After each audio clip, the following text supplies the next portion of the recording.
Science कहता है कि चांद पर पानी है, चांद पर मिट्टी है, चांद में गड्ढे हैं। अलग अलग धर्मों ने चांद को अपनी अलग अलग नजरों से देखा। शायरी में तो चांद पर न जाने कितना कुछ कहा गया और लिखा गया। चांद पर बने गीत बहुत पॉपुलर भी हुए, लेकिन दुनिया में चांद तक पहुंचने की होड़ क्यों मची है? आखिर दुनिया चांद से क्या हासिल करना चाहती है? वो चांद जो कवि की कल्पनाओं में है, वो चांद जिसकी हर मजहब में अलग व्याख्या है, जो हिंदुओं की आस्था में है, जो मुसलमानों की अकीदत में है, जो दुनिया भर के विज्ञान वीरों की प्रयोगशाला में है। वो चांद जहां दाखिल होने के लिए सीधे धरती से 3 लाख किलोमीटर लंबी सीढ़ी बनाने पर हाई प्रोफाइल वैश्विक माथापच्ची चल रही है, जहां पहली बार सफलतापूर्वक सैटेलाइट को उतारने के लिए हिंदुस्तान के सबसे बड़े वैज्ञानिक सेंटर में रिसर्च चल रही है, जो चंद्रमा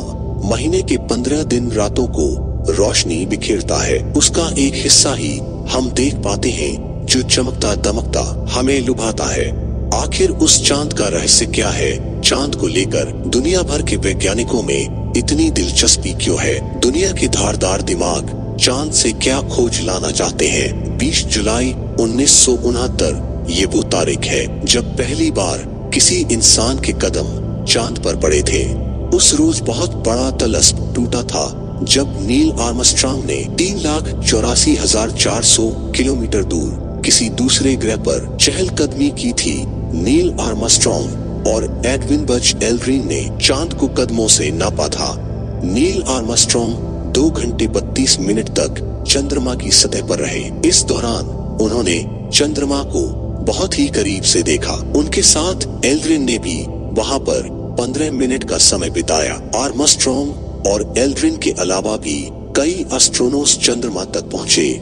किसी ने चांद पर जाकर वाहन चलाया तो किसी ने गोल्फ खेला। अमेरिका चांद पर इंसान उतार चुका है। अमेरिका के अलावा रूस और चीन अंतरिक्ष यान उतार चुका है, लेकिन इसके बावजूद चांद के बहुत सारे रहस्य अनसुलझे रहे हैं। चांद पर पहुंचकर उसका साक्षात दीदार करने के लिए क्यों रेस लगी हुई है दुनिया भर के वैज्ञानिक के बीच? क्यों भारत किसी भी कीमत पर चंद्रयान को उतारने में जुटा है? ये हम आपको विस्तार से बताएंगे, मगर उससे पहले जान लीजिए कि चांद के उस रहस्यमयी दुनिया को समझने, जानने और देखने में अब तक कब और क्या क्या सफलता मिली। 12 सितंबर 1959 को USSR ने लूना 2 लॉन्च किया और चंद्रमा की सतह पर पहुंचने वाला पहला अंतरिक्ष यान बना। 21 दिसंबर 1968 को अमेरिकी अंतरिक्ष यान अपोलो A चंद्रमा तक पहुंचने, उसकी परिक्रमा करने और सफलतापूर्वक पृथ्वी पर लौटने वाला पहला मानव चालित अंतरिक्ष यान बन गया। 20 जुलाई 1969 को पहली बार इंसान को लेकर कोई अंतरिक्ष यान चंद्रमा पर उतरा था। तब पहली दफा किसी रहस्य से पर्दा उठा था। उसके बाद कौन कौन तीसरी दुनिया तक पहुंचा वो भी जान लीजिए। अपोलो 12 से चार्ल्स पीट कॉनराड और एलन विन ने चांद का दौरा किया।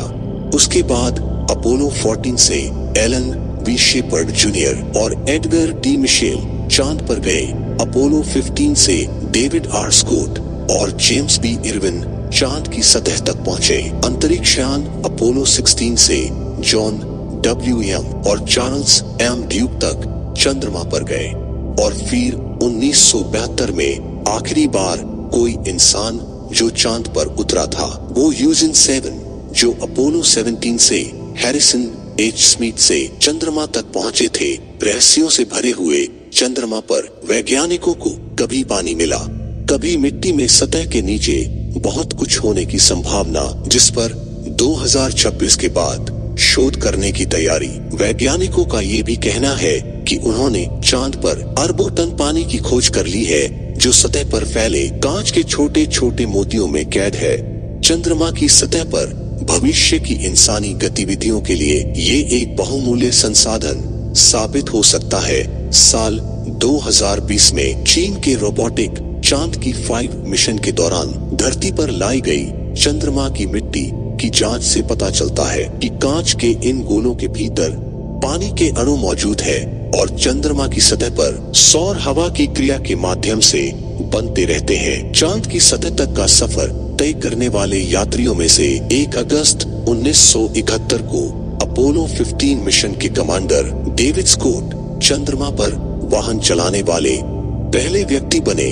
2 फरवरी 1971 को एलन शेपर्ड चंद्रमा पर गोल्फ खेलने वाले पहले इंसान बने। यूं तो कानूनी तौर पर चांद पर जमीन का कोई टुकड़ा नहीं खरीदा जा सकता, मगर वहाँ न सिर्फ जमीन की प्लॉटिंग होती है बल्कि कई लोग चांद पर जमीन खरीद भी चुके हैं। ऐसे में सवाल ये है कि क्या चांद पर वाकई इंसानी बस्तियां बसाई जा सकती है? इस सवाल के जवाब तक पहुंचने के लिए खुरदरी सतह वाले चंद्रमा को ठीक से समझना पड़ेगा। चांद का एक दिन धरती के 2 हफ्तों जितना लंबा होता है, रात भी उतनी ही लंबी होती है और तापमान में भारी उतार चढ़ाव भी होता रहता है। दिन में पारा 127 डिग्री सेल्सियस के आसपास होता है तो रात का तापमान 0 से 183 डिग्री सेल्सियस नीचे तक पहुंच जाता है। एक तरफ ये परेशानी है तो दूसरी तरफ चंद्रमा पर पृथ्वी की तरह वायुमंडल नहीं है। पृथ्वी की तरह हवा और बारिश जैसा कुछ नहीं होता है। हीलियम, नियॉन और ऑर्गन गैसों के चलते वायुमंडल काफी हल्का है। औसत गुरुत्वाकर्षण धरती के मुकाबले 6 गुना कम तो है, लेकिन पहाड़ों, घाटियों और चंद्रमा की आंतरिक बनावट के चलते ये भी हर जगह एक जैसा नहीं है। चुनौतियां इतनी ही नहीं है। अमूमन शांत रहने वाले चांद की सतह पर सूर्योदय और सूर्यास्त के समय धूल का गुबार उठता है और ये यहाँ पर इंसानी बस्तियों की उम्मीदों पर काले बादल जैसा है। लेकिन हमारा साइंस इन्हीं मुश्किल हालातों में से राह निकालने की कोशिशों में जुटा हुआ है। लेकिन सिर्फ इंसानी बस्तियों के लिए रास्ता तलाशना भर ही मकसद नहीं है। दुनिया भर के वैज्ञानिक चांद को एक प्लेटफॉर्म की तरह इस्तेमाल करना चाहते हैं। इससे क्या फायदा होगा, जरा उसे समझे।